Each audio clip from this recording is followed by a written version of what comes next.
என்கின்ற அந்த ஐயப்பாட்டிலேயே நான் ஓடி வருவது.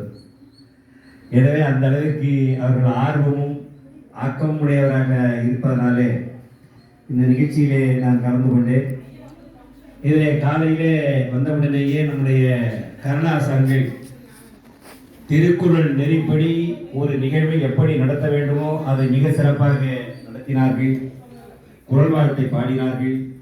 நல்ல குரல் வளமும் தெளிவான சொல் பலமும் உள்ளவர்களாக நம்முடைய குரலாசார் இருக்கிறார்கள்.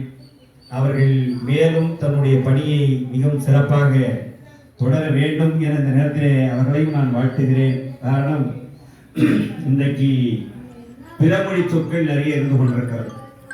அது மட்டுமல்ல, சமஸ்கிருதம் என்ற போர்வையிலே பல மந்திரத்தை ஓதி கொண்டிருக்கிறார்கள். அவர்கள் என்ன சொன்னார்கள் என்று நமக்கும் தெரியாது, நாம என்ன சொன்னோம் என்று அவருக்கும் தெரியாது.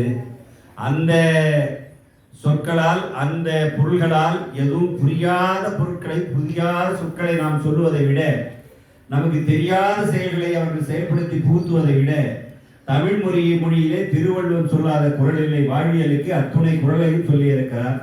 அதைத்தான் நம்முடைய கருணாசாமி இங்கே சொன்னார்கள். வாழ்வியலிலே எது எது தேவை, இந்த திருமணத்திற்கு எது எது தேவை என்று சொல்லி கிட்டத்தட்ட 30க்கும் மேற்பட்ட நிகழ்வுகள் நம்முடைய வீடுகளிலே சடங்குகளிலே நடைபெறுகிறது.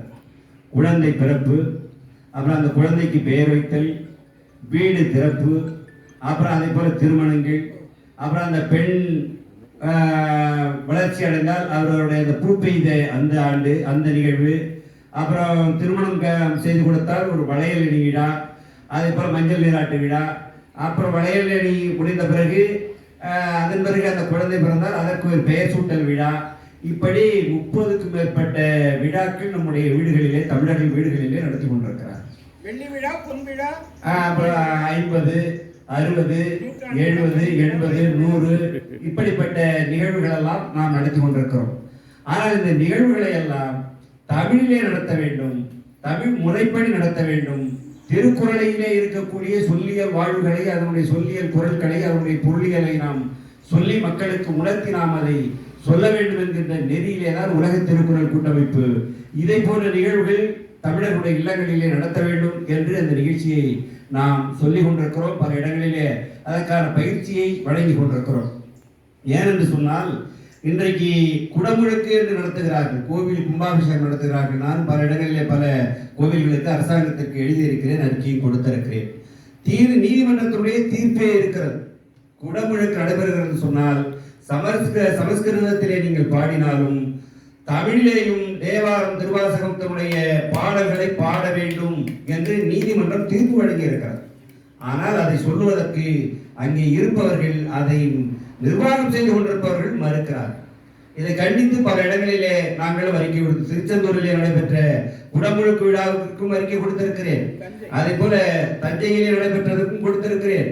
அதே போல கோயம்புத்தூரிலே அங்கு முருகன் கோயில், அந்த கோயிலே கூட இந்த இப்படிப்பட்ட நிகழ்வுகள் நடந்து கொண்டிருக்கிறது. அது தமிழிலேயே அந்த அச்சனைகள் பாட வேண்டும் என்பதை நம்முடைய உலக திருக்குறள் கூட்டமைப்பு வலியுறுத்தி கொண்டிருக்கிறது, பேசிக் கொண்டிருக்கிறது. என்றாலும் கூட நீதிமன்றம் சொன்னாலும் கூட அதை நடைமுறைப்படுத்துவதற்கு அதை அங்கே இருக்கக்கூடிய அதிகாரிகள், அங்கே இருக்கக்கூடிய அந்த ஆளுமையாளர் செய்யக்கூடியவர்கள் அதை யாரும் அனுமதிப்பதில்லை.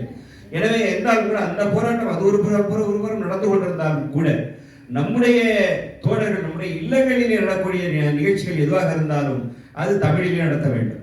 சரி, தமிழில் நடத்தணும்னு உலக திருக்குறள் கூட்டமைப்பு தலைவர் சொல்றாரு, இவர் என்ன நடத்தினாரான்னு சொன்னா, நானும் சொல்லுகிறேன், என்னுடைய தந்தைய திருமணமும் தமிழ் திருமணம் தான், என்னுடைய திருமணமும் தமிழ் முறைப்படி திருமணம் தான். ஆமா, என்னுடைய பெண்ணுக்கு திருமணம் செய்து வைத்தேன், அதுவும் சுயமரியா திருமணத்தை தான் முதல் திருமணமாக நடத்தி வைத்தேன். அடுத்ததா பாத்தீங்கன்னாக்க எனக்கு 60 நடத்துவது நம்முடைய பாலாஜி என்று சொல்லி ஒரு தமிழர், அவர் தான் வந்து அங்கே நெய்வேலிக்காரர், நெய்வேலியில் வேலை இருந்தார். அவர் தான் அந்த 60 தமிழ் முறைப்படி மிக சிறப்பாக நடத்தினார்கள். இப்படி எங்களுடைய இல்லங்கள் அது எந்த நிகழ்ச்சியாக இருந்தாலும் வீடு குடி போகிறதுக்கு எல்லா பசுமாட்டி காலமாட்டி உள்ளார விழுந்தாங்க, எந்த மாட்டி விட வேண்டாம், மனிதர்கள் மட்டும் வாக்குன்னு சொல்லிட்டு அங்கேயே ஐயர் வைக்காம ஒரு தமிழ் முறைப்படி தான் அந்த இல்லம் திறப்பதையும் நடத்தினேன். ஏன் நான் இதை சொல்லுகிறேன் என்று சொன்னால், நம்முடைய தமிழிலே இல்லாத சொற்கள் கிடையாது, இல்லாத கருத்துக்கள் கிடையாது, இல்லாத எந்த ஒரு பழக்க வழக்கமும் கிடையாது. எனவே இப்படிப்பட்ட ஒரு நல்ல செயல்முறை விட்டு வேற எங்கெங்கயோ ஓடிக்கிட்டு எதையோ பிடிச்சிட்டு நிற்கிறோம். அதை தான் நம்ம மாற்ற வேண்டும் என்பதற்காகத்தான் நம்முடைய ஐயா அவர்கள் எளிய முறையிலே இந்த நிகழ்வினை இங்கே நடத்தி இருக்கிறார்கள். அதுவும் வந்திருக்கக்கூடிய நம்முடைய கருணாசார்கள் மிக அழகாக இந்த தங்களுடைய குரல் வளர்த்தால் அதை மிக சிறப்பாக செய்தார்கள். என்ன நம்ம நிர்வாகிகள் எல்லாருமே வந்து அதை பார்த்துருந்தீங்கன்னா, நீங்கள் லோக்கலில் மாவட்ட நிர்வாகிகளை பார்த்துருந்தீங்கன்னா உங்கள் வீட்டுகளுக்கே இதை போன்ற நிகழ்ச்சிக்கு நம்ம இவங்களை பயன்படுத்தலாம் என்று உங்களுக்கும் எண்ணம் வரும்.